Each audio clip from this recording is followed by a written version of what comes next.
aromatic sun kiss aromatic magnetic និយាយថាទាំងអស់នេះគឺផ្ទុះមែនតែនតែម្ដងអ្នកនរគ្នាយើងចូលបាន4ក្លិនប៉ុន្តែថ្ងៃហ្នឹងសូម review 2ក្លិនសិនបងឥឡូវយើងមក review aromatic sun kiss មុនអូយខបើប្រអប់មកស្អាតខ្លាំងមែនតែនតែម្ដងណាអ្នកនរគ្នានិយាយទៅពេលបាញ់ដំបងអត់មានធំក្លិនអីធំក្លិនក្រូចតែម្ដងអ្នកនរគ្នាប៉ុន្តែក្លិនក្រូចនេះគឺវាអត់កពល់ឈឺក្បាលទេអ្នកនរគ្នាចេញមកឡងឈ្ងុយតែម្ដងអូយណាគេដែលគាត់ចូលចិត្តក្លិនក្រូចដូចខ្ញុំណាដឹងតែចូលចិត្តទឹកអប់នេះ 100% តែម្ដងហើយពេលដែលវា dry down ទៅក្លិនវាលក្ខណៈថាខ្ញុំផ្អែមវ៉ានីឡាលេជាមួយនឹងក្លិនម្សៅក្លិនបែបផ្កា Aries លេជាមួយនឹងក្លិនឈើតិចតួចនៅក្នុងហ្នឹងអត់សមមែនតែនជាទឹកអប់ប្រើប្រាស់ប្រចាំថ្ងៃមុនដំបូងខ្ញុំគិតថាអានេះវាអាចនឹងខ្លួនជាមួយនឹង LV Imagination ប៉ុន្តែអត់ទេអ្នកនរគ្នាអានេះគឺក្លិនបែប unique មួយយ៉ាងម្នាក់តែម្ដងអញ្ចឹងខ្ញុំសូមរ៉េតទឹកអប់នេះ9លើ10យើងចូលមកដល់ទឹកអប់ Magnetic ម្ដងដល់គេលក្ខណៈពណ៌ទឹកសមុទ្រលាយជាមួយនឹងពណ៌ខ្មៅចេះចេញមករៀងលក្ខណៈ elegant ហើយ powerful ទៀត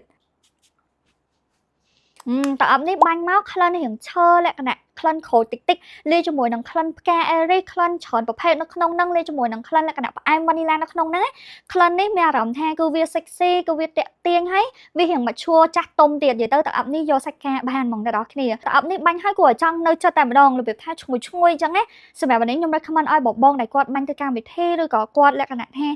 ចង់បាញ់ប្រើប្រាស់នៅ office ឬក៏ទៅ date ណាគឺស័ក្តិសមបំផុតបងអត់មានឈួរលេអានេះហោះអញ្ចឹងខ្ញុំរ៉េតឲ្យទឹកអប់នេះ10លើ10តែម្ដងក្អូបមែនតើជាក់មួយទៀតទឹកអប់ពីនេះគឺ unisex perfume ប្រើបានទាំងប្រុសទាំងស្រីណាអ្នកនរគ្នាចង់សម្រាប់បងណាដែលមានដៃគូតែថ្ងៃនេះទៅគឺចំណេញមែនតើបាញ់ម្ដងបាន2នាក់តែម្ដងដែលពិសេសមួយទៀតនេះគឺជាទឹកអប់ចេញថ្មី brand French Avenue ដែលចេញនៅឆ្នាំ2025យើងនឹងសំខាន់ឥឡូវគឺបានដល់ខ្មែរហើយបើតម្លៃវិញគឺធូរថ្លៃខ្លាំងមែនតើសំខាន់តែង full box ទៅគឺ free delivery ទៀតសម្រាប់បងណាដែលគាត់ចង់បានអាចតាក់ទង page Alphabet Band